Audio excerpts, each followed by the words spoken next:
Oke baik, bismillahirrahmanirrahim. Assalamualaikum warahmatullahi wabarakatuh. Eh, Alhamdulillah ini adalah pertemuan kita yang kedua tentang sejarah perkembangan LKS. Kemarin kita sudah sedikit-sedikit ya membahas tentang perkembangan akuntansi syariah gitu ya. Dan kebanyakan memang akuntansi syariah ini digunakan di lembaga keuangan syariah gitu ya. Nah, pada saat ini kita sekarang belajar tentang sejarah perkembangan lembaga keuangan syariah. Sebelum jauh ke sana, lembaga keuangan syariah itu apa sih dia? Biasanya kita singkat dengan LKS ya, LKS gitu ya. LKS itu sebenarnya adalah sebuah lembaga keuangan yang tugasnya bermacam-macam. Contoh misalkan bank, dia menghimpun dana dari surplus unit atau orang yang punya uang kepada yang disalurkan ke defisit unit ya. Menghimpun dananya dari surplus unit dalam bentuk apa? Mungkin bisa tabungan, bisa giro, bisa deposito begitu ya. Disalurkan kepada orang-orang yang surplus defisit unit, orang-orang yang paling tidak membutuhkan dana untuk apapun ya. Bisa untuk pembiayaan ya, bisa untuk modal kerja ya. Kalau misalkan dalam bahasa Arabnya pembiayaan konsumtif, kawan-kawan sebut murabahah begitu ya. Kalau misalkan dalam bentuk modal kerja bisa musyarakah atau mudorobah.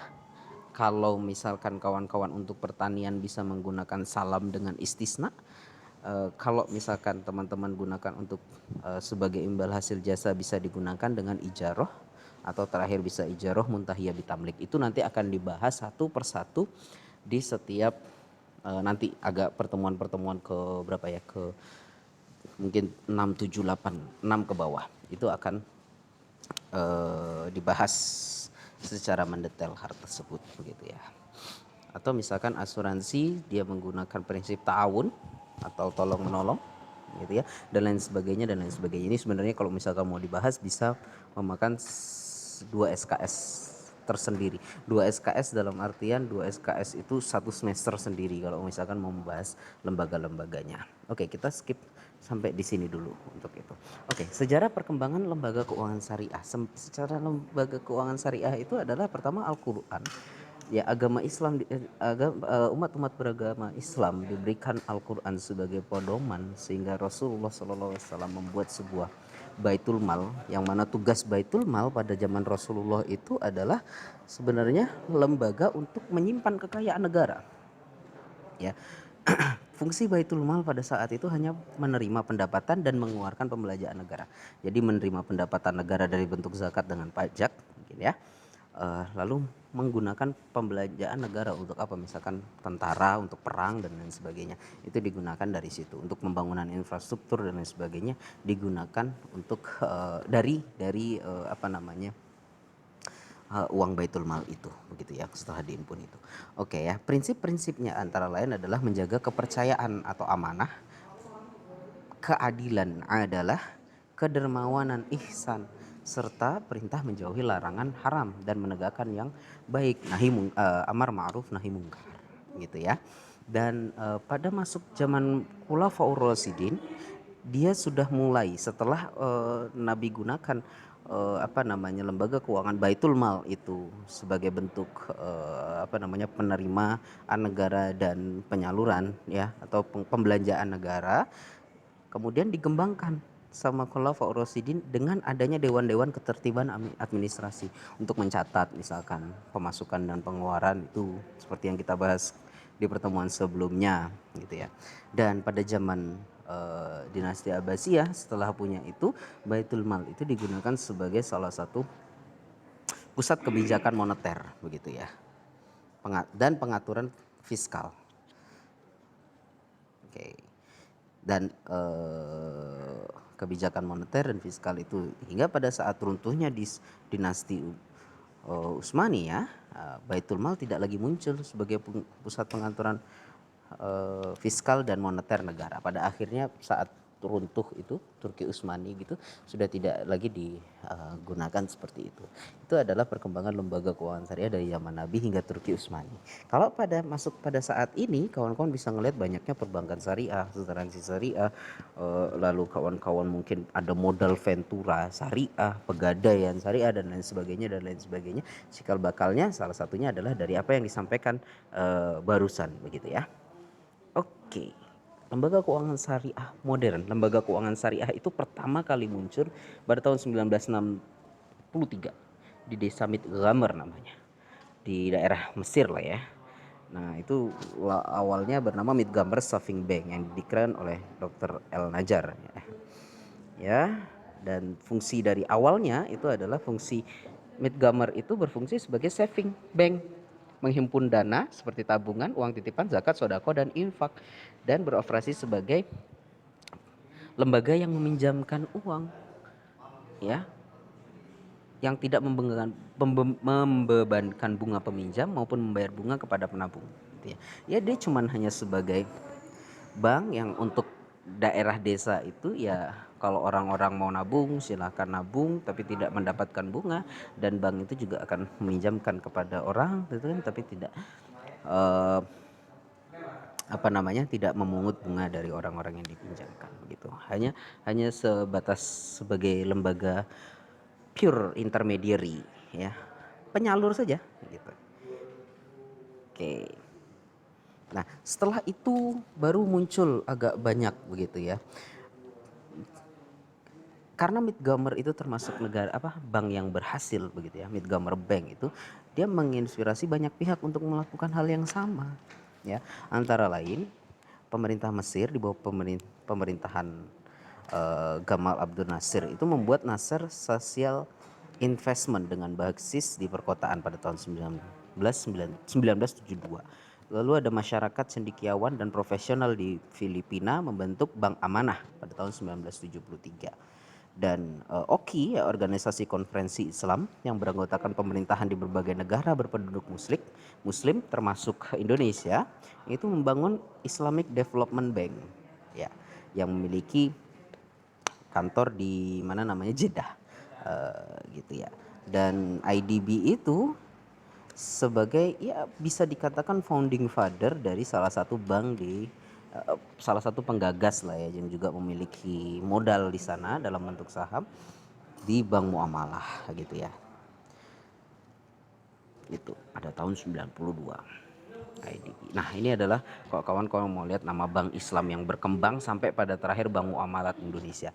Cukup di situ sampai, karena pada saat 92 itu Indonesia baru pertama kali, bukan baru ya, sebenarnya ada beberapa, cuman yang paling terkenal adalah pada tahun 92 itu adanya Bank Muamalah Indonesia yang diakui dan memiliki jargon pertama murni syariah itu. Gitu ya. Sampai di sini Bang Muhammad. Terus habis itu ke depannya dia mulai muncul lagi ya, mulai muncul UUS itu unit usaha syariah gitu ya. Contoh misalkan BNI yang besar, dia memiliki unit usaha syariah seperti BNI Syariah gitu. Tapi sekarang sudah jadi BUS mereka ya, Bank Umum Syariah semua.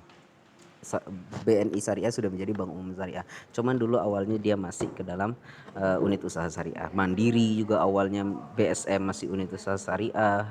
Semua BRI Syariah gitu masih jadi unit usaha syariah. Gitu. Tapi sekarang sudah menjadi Bank Umum Syariah. Oke. Lalu ya ini adalah lembaga-lembaga di tingkat internasional ya. Bank IDB merupakan sebuah lembaga keuangan internasional yang didirikan berdasarkan deklarasi konferensi menteri-menteri muslim di Jeddah pada Desember 1973. AOIV ya, Accounting and Auditing Organization for Islamic Financial Institution gitu ya, merupakan lembaga internasional yang bersifat otonom dan non-profit yang menyiapkan berbagai akuntansi, audit, tata kelola, etika, syariah dan lain sebagainya. Ya, akuntansinya, ya debit kreditnya, akun-akunnya itu apa, dia yang bikin standar AOIV ini gitu ya. Bagaimana cara auditnya, bagaimana tata kelolanya, bagaimana etikanya. Karena memang kalau misalkan di syariah itu selain mengaudit laporan keuangan juga akan mengaudit prinsip syariah. Makanya di setiap lembaga keuangan syariah pasti ada dewan pengawas syariah yang mana dia mengawasi ya. Kalau misalkan perusahaan itu ada audit internal gitu ya. DPS ini seperti audit gitu ya, auditor juga, cuman yang mengawasi tentang akad-akadnya ya, bisnisnya itu apakah sudah sesuai syariah atau belum. Nah itu tugas peran dari seorang DPS, Dewan Pengawas Syariah. Oke. Ya, lembaga-lembaga yang tingkat nasional lagi ada financial ya, sebenarnya bukan financial market ya, Islamic Financial Market ya, pasar pasar global ini ya, merupakan lembaga internasional untuk mengembangkan pasar modal. Kalau Indonesia sendiri pasar modal dan pasar uang kita masih belum begitu ya, maksudnya belum terlalu di straightkan gitu ya. Akan tetapi dia hanya tergantung pada konsumennya saja mau memilih yang saham-saham syariah atau tidak. Pasar modal kita belum sepenuhnya pure begitu. Jadi kalau misalkan pasar modal syariah yang diharapkan kan hanya emiten-emiten yang syariah saja yang boleh listing di sana, akan tetapi ini belum sampai ke situ gitu ya. Ya, fokus bidang garapan IFM ini International Islamic Financial Market ya, terkait dengan pasar modal, pasar uang dan lain sebagainya. Standarisasi pasar primer dan sekunder syariah terkait kontrak dan produk, pengembangan instrumen kepatuhan syariah dalam sistem manajemen, likuiditas dan perdagangan internasional meliputi infrastruktur perdagangan, clearing dan settlement, dan melakukan riset perkembangan pasar modal dan pasar uang jangka pendek. Nah, ini ada lagi Islamic Financial Service Board ya. Ini lembaga internasional penyusun standar bagi lembaga pengawas yang memiliki kepentingan untuk mendorong stabilitas dan kemajuan industri jasa keuangan. Syariah meliputi perbankan, pasar modal dan sebagainya gitu ya. Jadi ini istilahnya DPS, tapi DPS internasional gitu, Dewan Pengawas Syariah Internasional begitulah. Kira-kira dia yang membuat aturan-aturannya begitu ya, nanti dimasukkan ke dalam negara-negara dan negara-negara itu nanti tinggal mengimplementasikannya dalam bentuk produk-produk dan lain sebagainya. Oke ya. Nah, lembaga lain ada General Council of Islamic Bank and Financial Institution, Islamic International Rating Agency, Liquidity Management Center, International Islamic Center, and Reconciliation and Commercial Arbitration gitu, untuk jika terjadi sengketa dan lain sebagainya. Oke. Ini adalah jika kita berbicara tentang bank gitu ya. Karena lembaga keuangan itu bisnisnya adalah salah satunya bisnis kepercayaan. Andai kata sekali saja sudah tidak dipercaya lembaga keuangan syariah tersebut, baik bank maupun non bank, itu akan ditinggalkan. Oke. Bank Umum Syariah, BPRS, Bank Pembiayaan Rakyat Syariah, dan unit-unit syariah. Itu ini ya, kita berbicara tentang bank dulu ya. Nanti di belakang ada banyak lembaganya, tapi yang pertama bank. Biasanya memang bank itu menjadi yang nomor satu biasanya dalam pembahasan. Oke, Bank Umum Syariah itu apa sih? Nah, bank yang kegiatannya memberikan jasa dalam lalu lintas pembayaran. Oke ya, Bank Pembiayaan Syariah atau BPRS melaksanakan kegiatan usahanya tidak memberikan jasa lalu lintas pembayaran. UUS hanya khusus menggunakan sistem syariah gitu. Seperti yang saya katakan tadi, Bank Umum Syariah itu sekarang kawan-kawan bisa ngeliat BSM, BNI, BRI, bank-bank plat merah ya, itu BTN, itu dia memiliki jasa dalam lalu lintas pembayaran. Lalu lintas pembayaran ini maksudnya gimana? Kawan-kawan transfer dari satu bank ke bank lain. Dia menggunakan itu bus. Kawan-kawan coba misalkan BPRS kita mana, BPRS di Jogja, BPRS Madinah misalkan. Kawan-kawan lihat ke sana ya, dia masih meminta untuk bank lain ya, bank lain dalam melakukan transfer pembayaran dan lain sebagainya. Nah, itu BPRS masih belum bisa.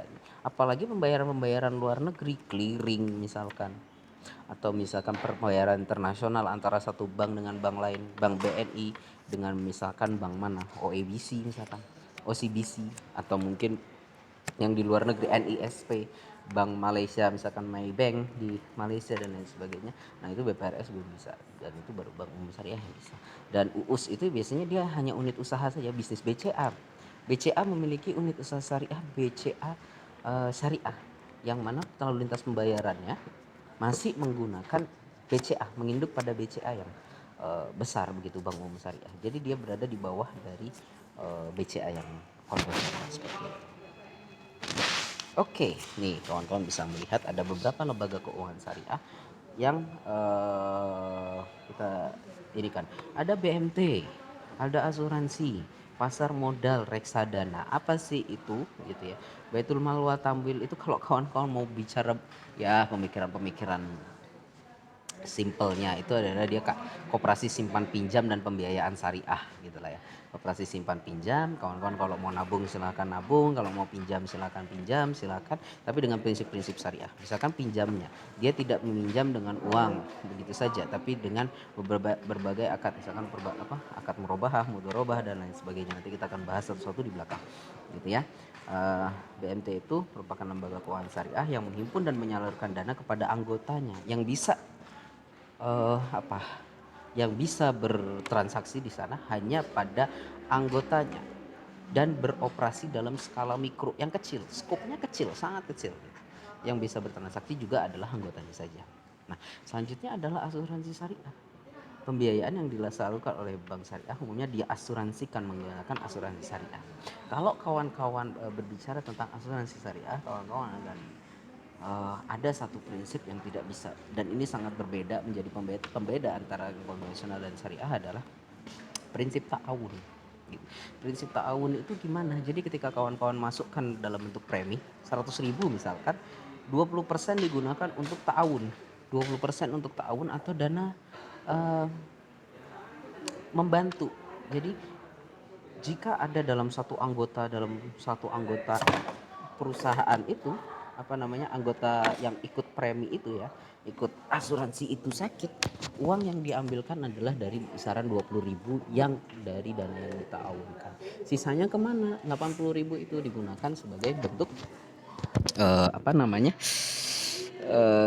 investasi, yang mana nanti jika keuntungannya dibagi dua antara pihak asuransi dan juga pemilik dan gitu ya, pembayar premi atau anggota dari situ.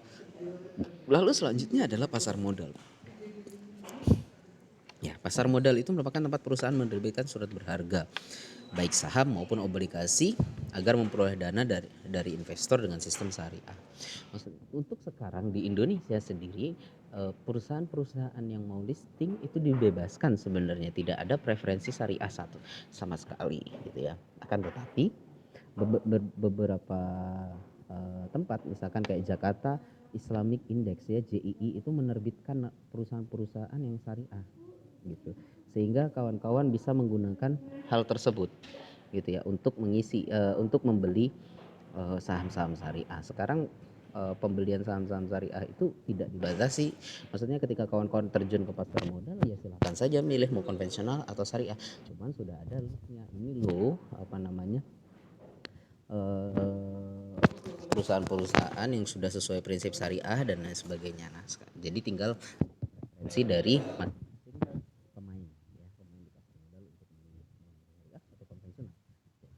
Lalu selanjutnya ada reksadana syariah. Reksadana syariah itu tentu saja reksadana itu kan sebenarnya adalah ketika kawan-kawan punya uang menempatkan pada suatu perusahaan, yang mana perusahaan itu memiliki seorang manajer investasi ya, untuk memainkan dana-dana yang dikumpulkan oleh masyarakat itu kepada pos-pos keuangan, seperti misalkan pasar modal, mau beli di obligasi, beli ke surat harga, beli ke ya pokoknya ke lembaga-lembaga atau didepositokan saja misalkan seperti itu. Nah, yang bertanggung jawab adalah manajer investasi. Kalau misalkan reksadana syariah berarti dia tidak boleh sembarangan dalam berinvestasi, tidak boleh misalkan dia mau pasang di pasar modal, mau memasukkan dananya di pasar modal. Kalau misalkan reksadana syariah tidak boleh memilih perusahaan-perusahaan yang tidak listing, yang tidak masuk dalam perusahaan syariah gitu misalkan. Contoh misalkan gudang garam ya, oke lah menganggap bahwa rokok semua ada yang bilang makruh, tapi ada yang paling keras bilang haram. Biasanya kayak gitu dia tidak masuk dalam listing listing dari Jakarta Islamic Index begitu ya, karena terlalu keras. Oke, yang selanjutnya adalah arrohan atau pegadaian syariah. Nah, bagaimana pegadaian syariah itu bekerja? Misalkan contohnya gini, kawan-kawan mau menggadaikan emas ya 1 gram ya, 1 gram sekarang kira-kira 1 juta, anggaplah kita dapat uang itu 1 juta ya, padahal sebenarnya lebih kurang lah, tapi biar mudah 1 juta saja. Nanti dalam praktek gadainya itu, kawan-kawan ketika menitipkan emas dalam bentuk 1 gram, kawan-kawan diwajibkan membayar biaya sewa. Sewanya itu apa ya, tempat tempat buat menitipkan itulah yang dijadikan keuntungan. Jadi istilahnya pihak pegadaian itu meminta kawan-kawan karena menitipkan barangnya itu membayar sewa gitu ya. Itulah rohannya itu, atau gadai. Kawan-kawan kan menggadai barang, terus kawan-kawan mendapat haknya dalam bentuk uang. Nah, biaya perawatan barang, biaya penitipan di sana itu dibebankan kepada yang pegadai, sehingga uang tersebut menjadi hak dari pegadaian, seperti itu. Dan yang terakhir adalah lembaga amil zakat dan badan amil zakat, yaitu menerima dana dari zakat, infak, sedekah, hibah, wakaf begitu ya, dana sosial lainnya.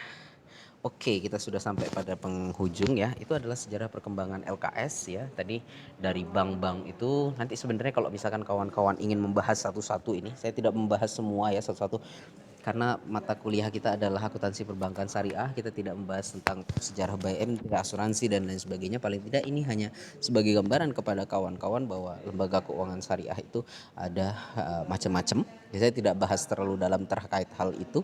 Kita hanya bahas tentang sejarah bank dan lain sebagainya begitu ya, bank syariah terutama. Oke, ini adalah pertemuan kita kedua di hari yang sama gitu ya, Senin 21 September 2020 ya. Tadi tentang perkembangan praktek akuntansi syariah dan sejarah perkembangan lembaga keuangan syariah. Di akhir perkuliahan ini saya minta kawan-kawan untuk mengisi Google Form ya. Itu adalah sebagai bentuk kuis di pertemuan 1 dan 2 hari ini gitu ya. Nanti silahkan dikerjakan ya, tidak berat kawan-kawan, semua ada dari apa yang saya sampaikan tadi di materinya sudah ada semua. Nanti kawan-kawan tinggal pelajari lebih lanjut lagi. Saya menyarankan sebuah buku, judulnya adalah Akuntansi Perbankan Syariah, Teori dan Praktek Kontemporer, yang membuat Rizal Yaya, Aji Erlangga Martawireja, dan Ahim Abdurrahim gitu ya. Beliau yang membuat buku tersebut, sehingga ini menjadi sebuah rujukan utama yang akan kita bahas selama 1 semester ke depan gitu ya kawan-kawan. Terima kasih atas perhatiannya semua. Selamat menikmati kuisnya. Terima kasih. Assalamualaikum warahmatullahi wabarakatuh.